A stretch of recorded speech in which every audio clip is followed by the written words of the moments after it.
Welcome back. We are talking about functionality in terms of the relationship of romantic relationships between people and between couples. And as you have seen the other videos about diversity, core trajectories, and as well as organization, you have become more familiar with really the structure and organization of relationships. And now we are getting into the actual functionality, how people interrelate with one another and why it becomes problematic. So there are three segments. One is that I have labeled as A, sharing of limited resources that we need to pay attention to. And then B, conflict of existence and experience, which includes values, needs, goals, expectations, strategies, styles. We'll talk about that. And C, in terms of skills and deficits or strengths and weaknesses to negotiate and manage A and B. That really defines the functionality of the relationship and whether or not people would be successful. So let me give you examples. A, when it comes to sharing of limited resources,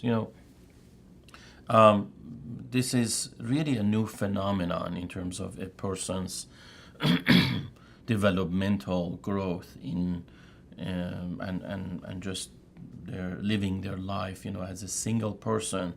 The new phenomenon kicks in when we enter a relationship, a committed relationship. We literally have to split everything we deal with on a daily basis in half, if you will, at first. And when children come into picture and they also become more of teenagers and adults, then we again, those resources have to be split again, because there are simply more players in the field, more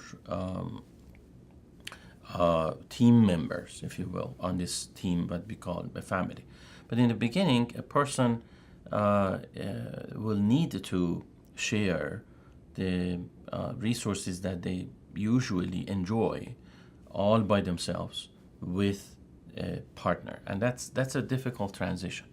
That is something that not many people actually pay enough attention to. They may just take it for granted or try to automatically even skip this problem and this phenomenon, even deny that it exists. And that becomes problematic because sooner or later what they notice is that they enter into that type of a conflict where their needs are not met, which would be that point B, the conflict of experience.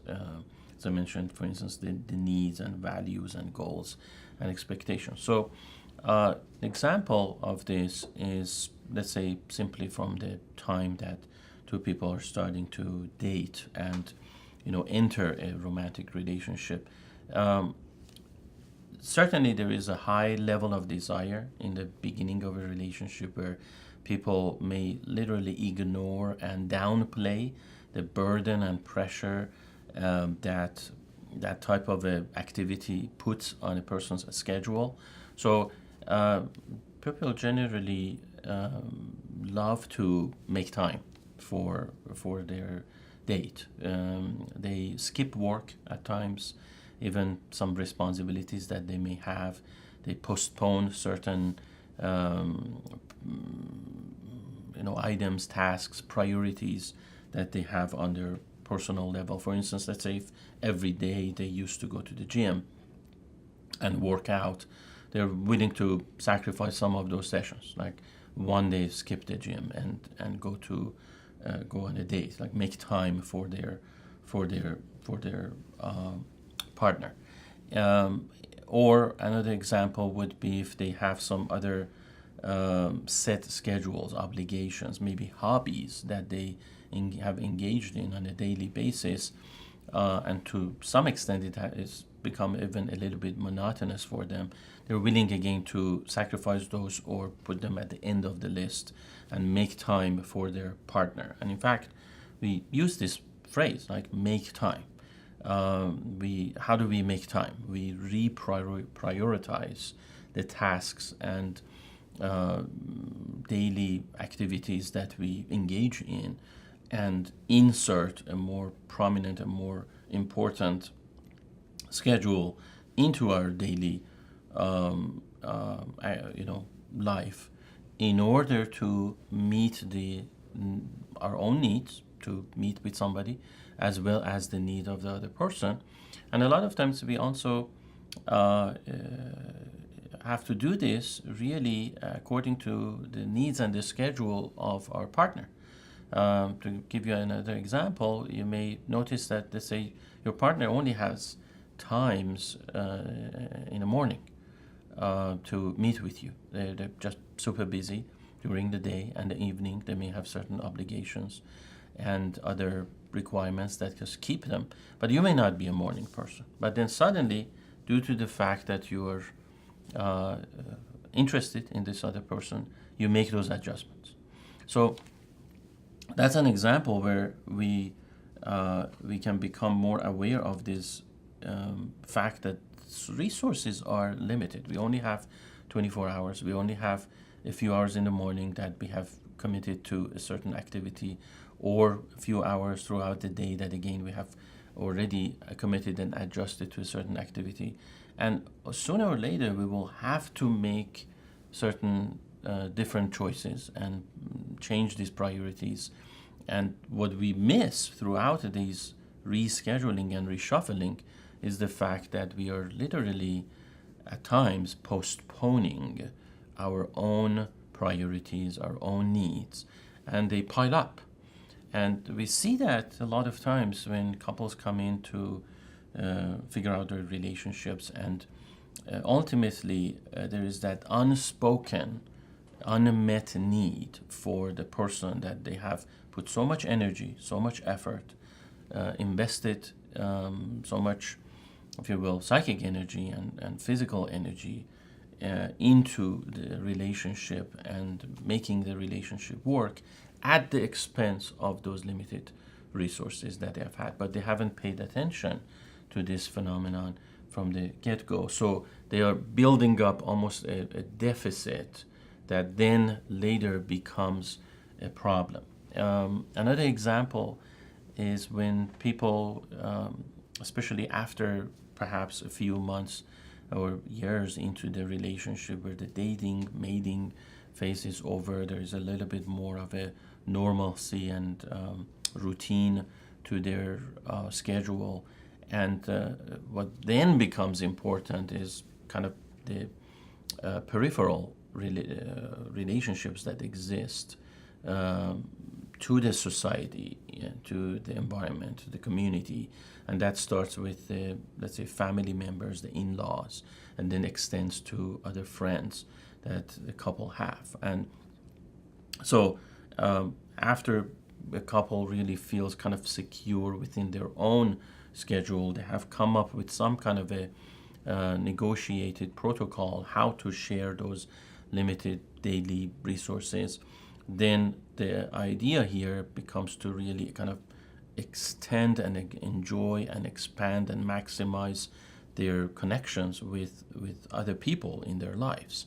And certainly right there and then we also have a conflict, because every person really can literally just spend some time with some loved ones at a certain specific time, at the cost of not spending time with the rest of the folks that are available, whether these are families or friends, and that can also create that friction and again conflict between two people, where a question becomes, well, what takes priority here?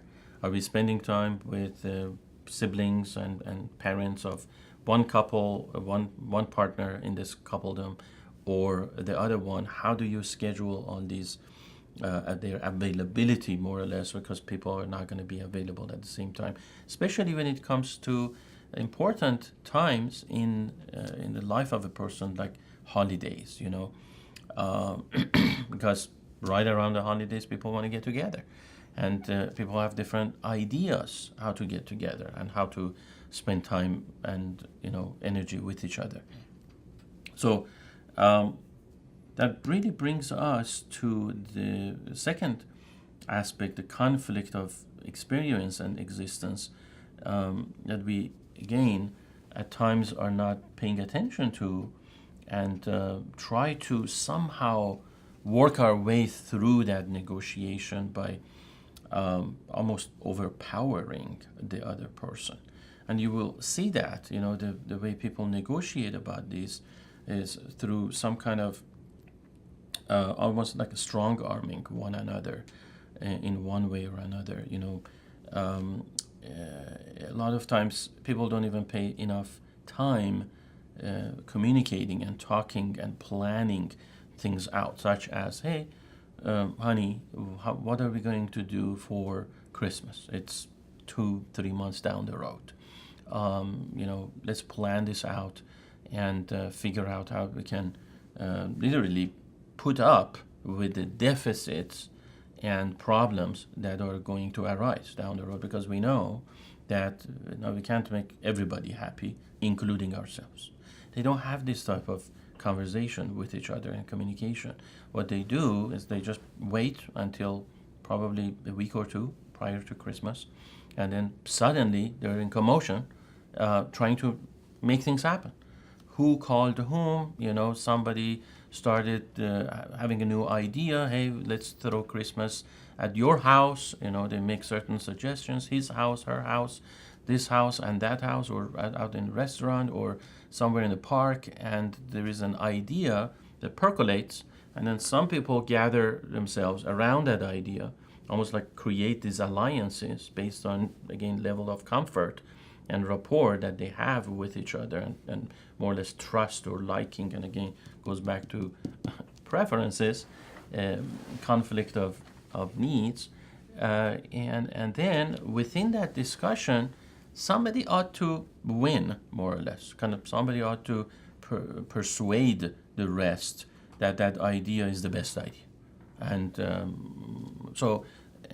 and then you see that burden too, to kind of spirals within the community. And I call it a community because at times families are large families, maybe 20-30 people could be involved in certain situations, and you see that this burden kind of escalates, it falls under one person, and who is going to really take on that role. It's mostly the individual who has some kind of a assertive, more of an assertive leadership role, which also could be linked to, if you will, some at times, again, not all the time, but sometimes a little bit of a narcissistic behavior, or again, some kind of certain personality traits that underline that type of a need or desire to want to be in control. Maybe someone who has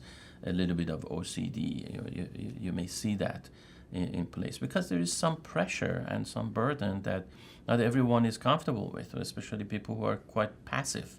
They just turn over that responsibility to whoever is willing to take that on.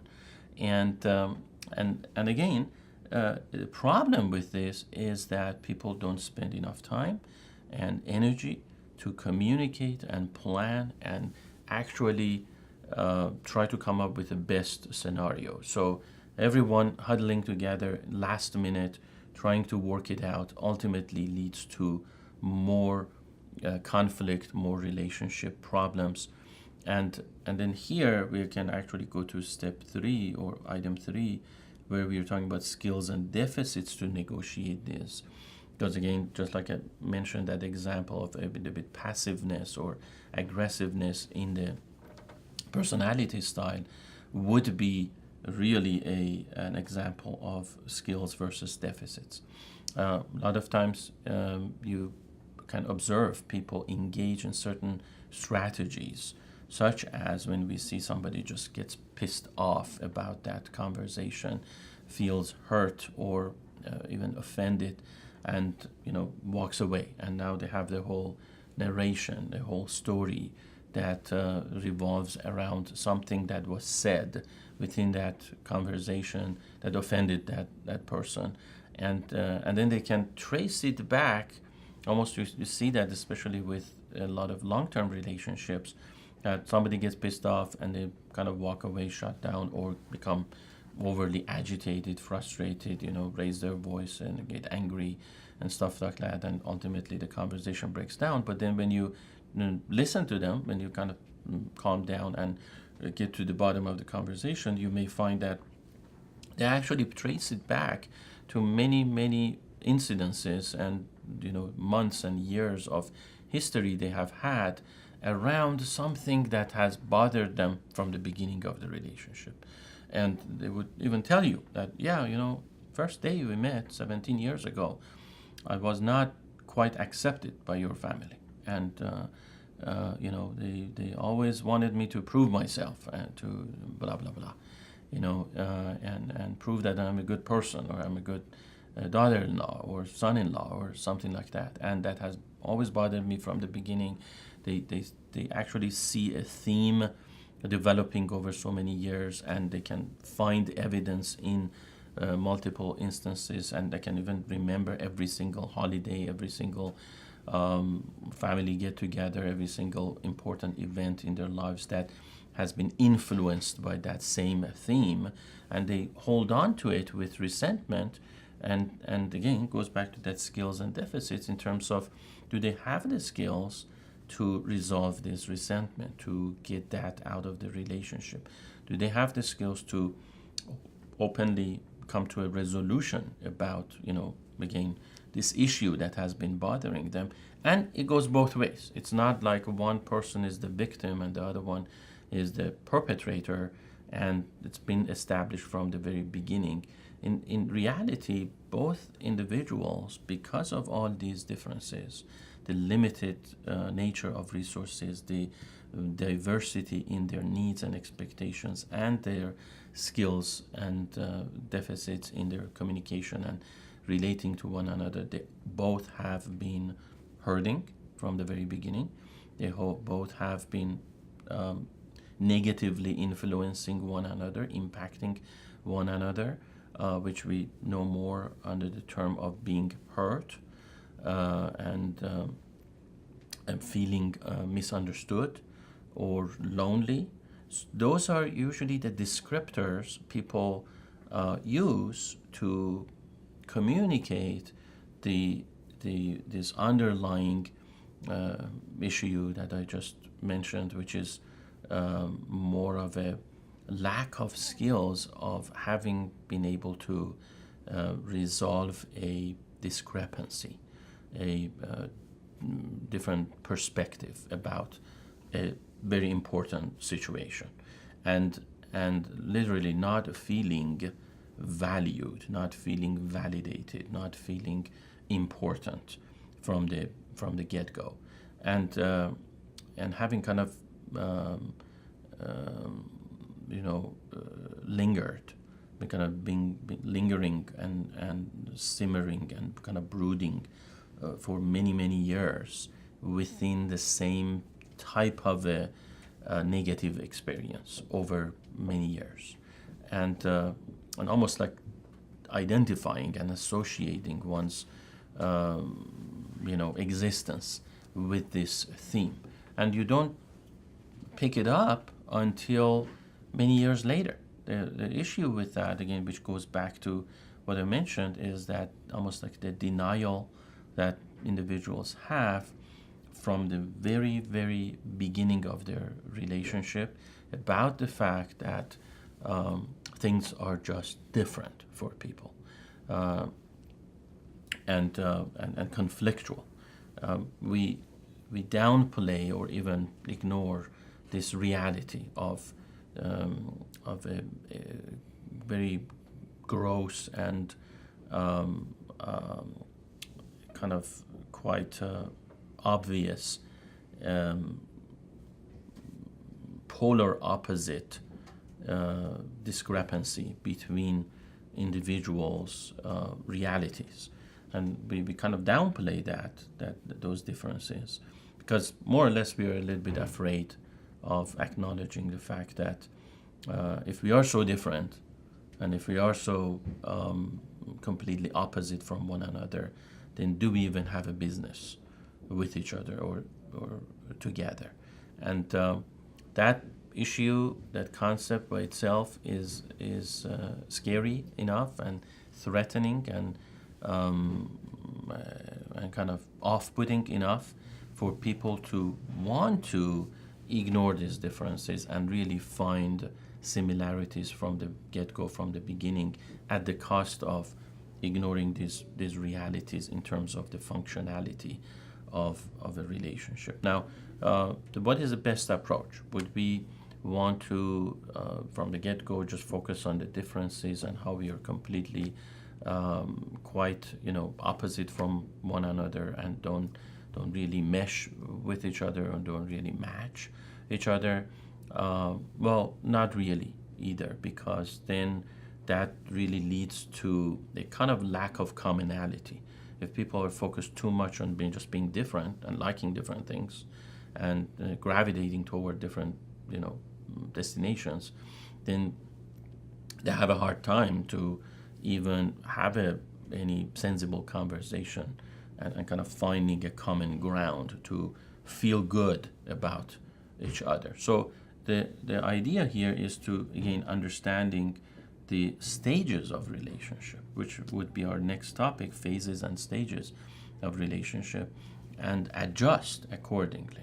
We will get into that later on, but to wrap up the functionality, if a couple realizes that, in the beginning of a relationship, yes, you definitely want to focus more on the positive aspects, the commonality, the similarities, etc., that you have.